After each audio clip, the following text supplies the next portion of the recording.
weird shit in that movie. So Let's I just get. don't. Let's just cut the Yeah. chase. Let's quit dating here. Let's Okay. David Gordon Green's trilogy. Oh But yeah. How do you feel some about that, Nick? some people hate it. Some people love it. Some people like part of it and hate part of it. We've done one of our best videos we've done is talking about it. And I mean, and it probably had 100 different comments on it. So, Nick, I've seen some of your videos before. I think I know where you come from on some of this, but tell everybody here watching what's your thoughts on Halloween, and then Halloween ends, and then it kills and then ends. What's your thoughts on it? It's fascinating to look at it as a whole and just see how inconsistent it is for a trilogy. There is so much good and so much bad in the trilogy as a whole that it's just mind blowing. I thought starting right off Halloween 2018. I keep going back and forth on it. When I first saw it in the theater, it came out on my birthday in 2018. I remember seeing it, and I remember just being hearing the credits, and seeing the credits, and when they rolled, and like say something, and then it cuts to Halloween. I was like, holy shit! And I remember leaving the theater and being like, this is the best Halloween movie since Halloween 2. And then some time passed, and I was like, I watched it again. I was like, okay, it's good. Some of it hasn't aged well for me. Some of it was, the hype of the moment, and things like that. I still think it's pretty good. Hate what they did with Laurie. I am not a fan of H2O, but I like her character in H2O better. I think it's a more realistic representation of someone that would have dealt with the trauma of that event, to be scared, be a little bit or a lot of bit of an alcoholic, than to turn into Sarah Connor or something like that. But fine, okay, I can forgive that. So I thought Halloween 2018 was pretty good. It was better than a lot of shit we got before it. It was nice to see Myers nailed. It was the first time they took a lot of care with the mask. They took a lot of care with all kinds of stuff like that. Yeah. John Carpenter and Cody Carpenter and Daniel Davy, something I can't remember, whoever else did the score with them. They knocked that out of the park. So that was great to see. So I thought it was, every bit as good as we could have hoped for, Then we get to Halloween Kills, and we start hearing about this flashback, right? Like they're going to do a flashback to 1978. The fanboy in me, and I've made some videos, and I've watched my videos talking about the flashback before I saw it, where I don't like what I did. I kind of freaked out a little bit, and it's embarrassing to watch. It's embarrassing. I'm like, it's just a movie, dude, relax. But the flashback worried the hell out of me. I was like, do not touch 1978. Don't touch it. Well, get to the theater, and, we see Cameron, meet Hawkins, and then it cuts to the flashback. And I remember grabbing the seats of the handrest in the theater like I was on a ride. They fucking destroyed the flashback. They knocked it out of the park.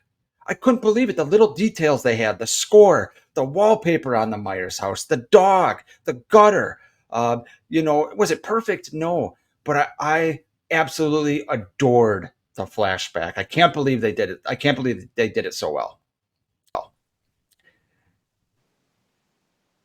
And they knocked Myers out of the park again with this, like the burnt mask, and the firefighter scene was badass. Oh, the best. I still say when he walks out of that burning house with that thing and he's on the porch is probably one of the best shots of Michael Myers with that burning house. Love it. It's probably one of the best ever.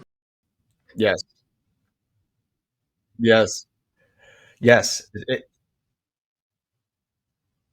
Yes, the dialogue in Halloween Kills is some of the worst dialogue I've ever heard. You combine that with all the shit at the hospital. It's still the only Halloween movie that I will fast forward certain parts because it's just so good, so bad. There's so many highs and so many lows.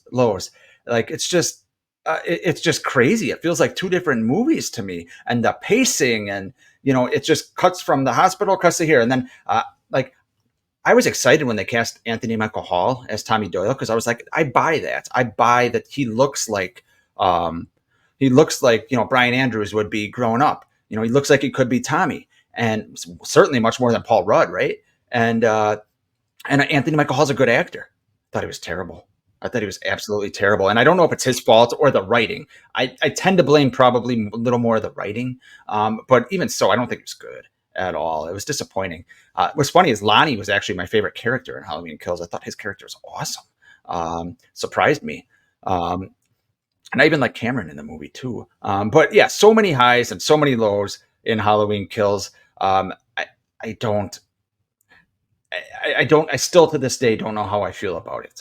Like I will sometimes just turn on the flashback and just watch the flashback, or I'll want to see Myers going crazy, and killing the firefighters or killing the two neighbors. Can't remember their names offhand, but the couple next door to Laurie with the little drone that they had. That's a great scene, and the Lindsay chase. There's just so many things I want to watch in Halloween Kills and so many things I don't want to watch. So it's just it's a microcosm of the trilogy as a whole, And then there's the movie that I assume you were referring to earlier, Halloween Ends.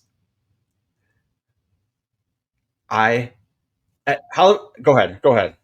Listen, Mike paid a bunch of money to go see that in the theater with his family. Well, I just want to say this about Halloween Ends. And listen, this is one of those that Nick may say, I love it. It's the best movie ever. The line on this movie is so polarizing. Yeah. That people either love it or they hate it.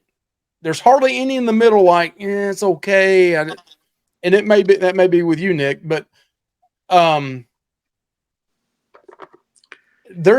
noticed in the last year, there's more and more support for this movie. It's growing. It kind of reminds me of Halloween 3.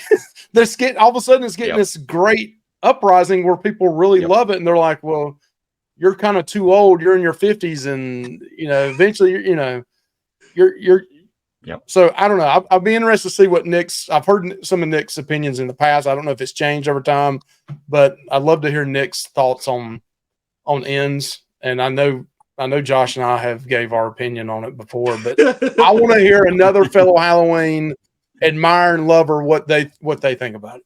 Yeah. Man, what I to this day, I still can't believe they made the decisions they made with Myers in this and Corey Cunningham. Yeah. Everything about it, I should just hate, but I don't. I enjoy Halloween. So we got a little different opinion there. I enjoy it. Now, caveat here. I completely understand why people hate it. I completely understand why people don't like it. The fact that they decided that this was the proper way to end this trilogy, not even taking into the account that they marketed it as Michael versus Laurie, the final battle. Take all that shit out of there. Like, why would they do this? Why? I'll tell you why. Because Jamie Lee Curtis had way too much creative control, and she wanted to piss fans off, as she said, right? So everything about that makes me want to hate it. I watch it and I don't. I enjoy. Maybe it's Rowan Campbell's performance. I enjoy seeing a different type of Halloween film. Like I said, it should not be the final chapter of a trilogy. That's idiotic, stupid, very stupid. That's no respect for your fan base and things like that. I will not argue with anyone that says that. You don't see Michael Myers you don't see Michael Myers for 45 minutes of the movie, Nick. First 45 minutes. I'm fine with that. I'm fine with that. You're fine with that? I'm fine with that because his presence is draped all over the town and the recovery of the town. I think it's a way better written movie than Halloween Kills, even though Halloween Kills, it's probably a movie I'll rewatch more. It's interesting. That just goes back to everything about the trilogy and just being so uneven and things. Like I said, there's three separate, stories to this trilogy, three different kind of movies, which in some ways is nice. And in some ways is just like, what the hell were you guys thinking? What are you doing? How can anyone just watch this, sit through these and watch this?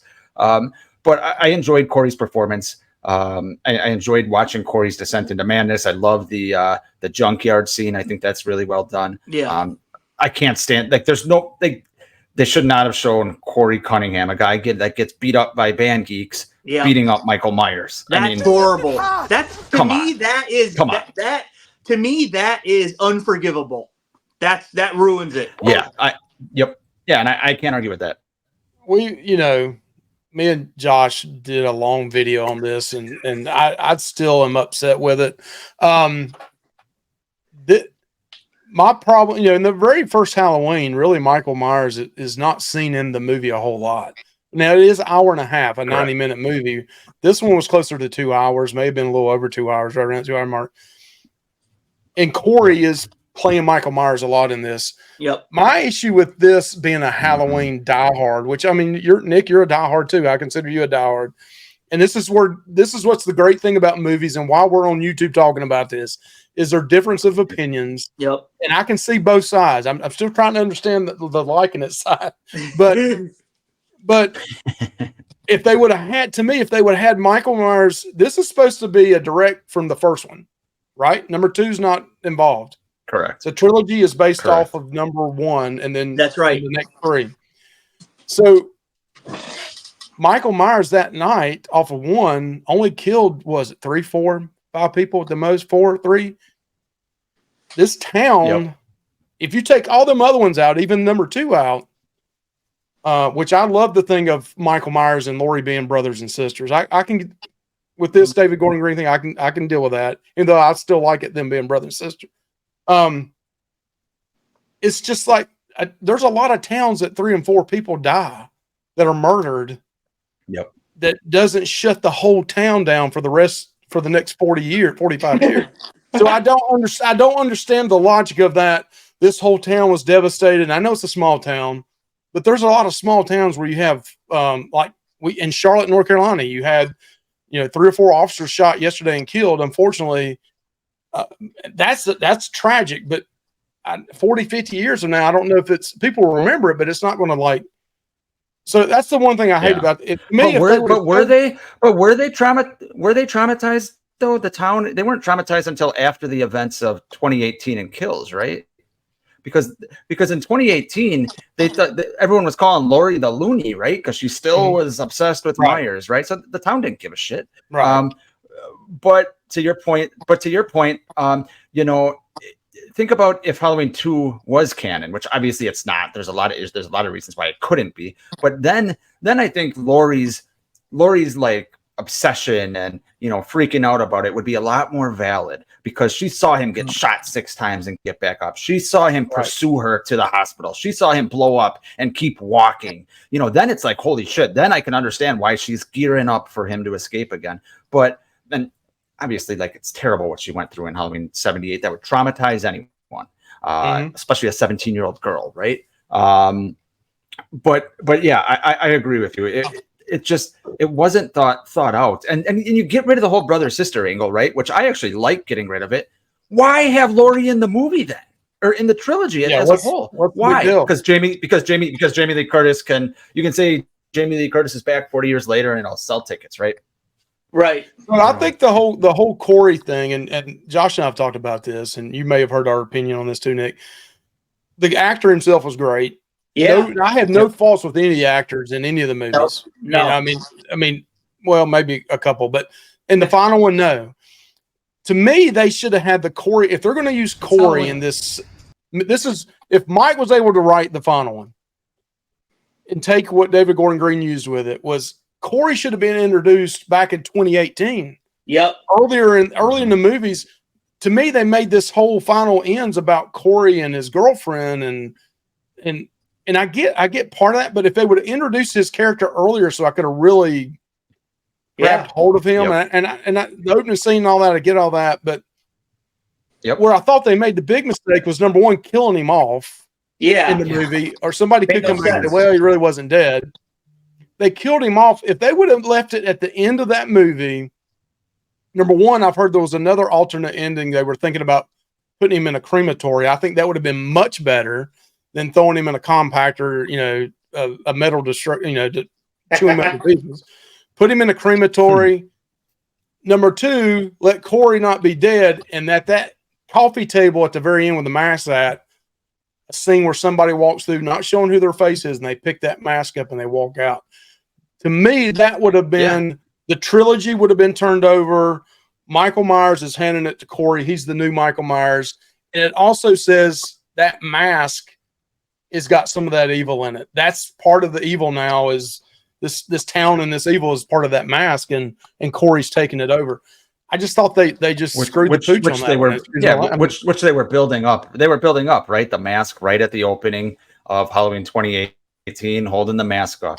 Karen taking the mask off. You want your mask? You know, they were building that up, and then it just to your point. It just when you introduce him in the last movie, how are we supposed to care? And it all comes back to the pandemic, doesn't it? Where it was supposed to be on the same night. They had an extra year because of COVID, and whatever the version you heard is, Jamie Lee and someone else had this idea. What if we do this? Oh yeah, then we can do this. And it's just like. It'll be fascinating to hear if we ever hear the true story, which I'm assuming we will in 10 years or something like that when the next Taking Shape comes out or whatever.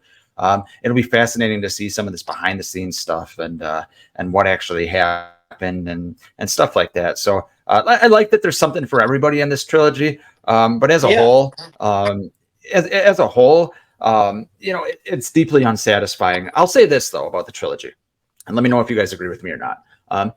It is really cool and refreshing as a Halloween fan, after all the years of shit sequels we got after a while, that we got some well-made Halloween movies where they actually cared about Myers. They cared about some stuff. They did a lot of creative shit that I didn't want, but it was nice to have them actually care. Great too. Yeah. I love the mask. I mean, Nelson, he did great with all three masks. There's some iconic things. Huh? James Ducournau was a good Michael Myers. James Ducournau, yeah, man, he's a solid guy too. I mean, we met him. He's nice. Yeah, he's a cool dude, cool. And he made a good Michael Myers in my opinion. Yep. So Mike asked him what he thought of Halloween Ends too, or Halloween Ends, didn't you, Mike? Yeah, and he gave me the old politically correct thing to say. He said, "Man, it's all one. It's all one film. It's all one film," is what he told me. Now, I will say this: the lady, I can't remember her name. I got a picture of her and her autograph. The lady that in the Kills, they took the fluorescent and stuck it in her throat. Or Michael Myers stuck it in her throat. Yeah. She was there right beside James Ducournau, and we got her autograph and talked to her. And I asked her, and I'm throwing her on blast here, and I apologize you watch this. I doubt you're ever going to watch it. I asked her, I said, of the three movies, which one was your least favorite? And she said, Ends. And and I asked her, I said, why? She said, I didn't even know I was going to be in the movie. And they called me. She told me the story how they called her at home. And I think it was her grandson there at the convention that was helping her do the autographs and stuff. And she said, I thought I was dead after the second one. And they called me and asked me to come back. I said, yeah, I'll do it. And I said, well, what didn't you like about the third one? She says, there wasn't enough of him. And she was pointing at James. Yeah, James Ducournau. And I thought, man, I told her, I said, man, that's the same thing I said. And she's like, mm-hmm. But she was a sweetheart, and she would walk over there and have her picture taken with James Ducournau, and they do double pictures with people as well. That was really cool. But she was a sweetheart, and she was from Jacksonville. I think she's from Jacksonville, Florida.